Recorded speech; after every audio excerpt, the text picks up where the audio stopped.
Hey, Kier's here. I'm sitting here looking at this picture of August Ames, and I just can't help but feel that she made her choice. She wanted to die. She died.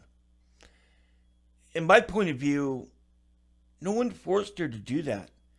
No one forced her to put the noose around her neck and strangle herself to death. She wanted to end her life by choking and dying, which I think sounds horrible to me.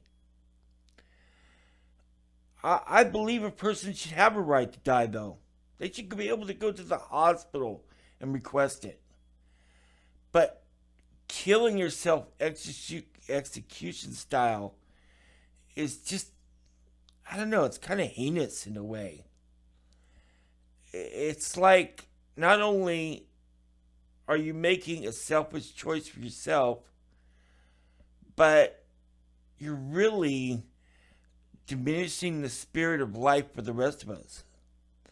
If you're not physically ill, or at least so emotionally ill that you need some kind of release, which I don't think death really does give you any release, it's just an ending point. If you really think about it, contingency of life, life, life, death is nothing to do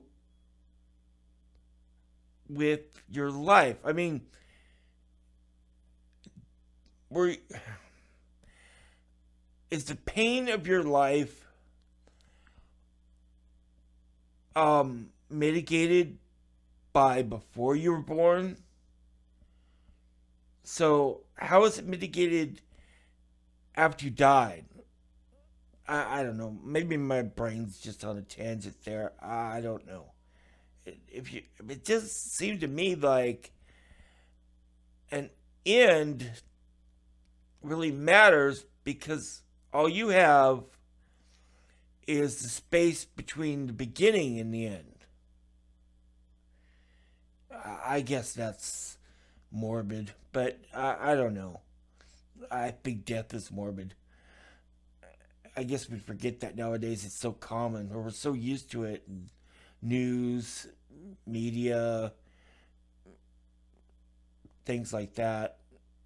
Our social media now and our recorded media and audiovisual, it just seems like everywhere you go or everything you look at, we realize that people just live quickly, die tragically. It's always something, most probably, that would have been something where someone should have turned left. Or just random incidents. Anyway, I just. People say she's bullied. Now, wait a minute. I was supporting the idea from the anti SJW side that we didn't subscribe to safe spaces. We didn't subscribe to someone being worried about being bullied. It's not SJW's fault. Well, at least it's tempting to say it is. But in reality, it's not their fault. She made that choice. Just like I don't think it's a fault if you're homo or transphobic and that person is likely more likely to kill themselves, does. It's their fault. If it's anyone's fault at all. Maybe it's their right. I'm really divided between their fault because they should have their own self-determination and mettle to get through their own life's choices, or it's just something being anxiety, and it's just the luck of the draw or something inevitable. Them finding their own release, which I don't believe in anyway. So, why are we saying, oh, she was bullied? Don't give a platform to that. Well, we don't deplatform anyway.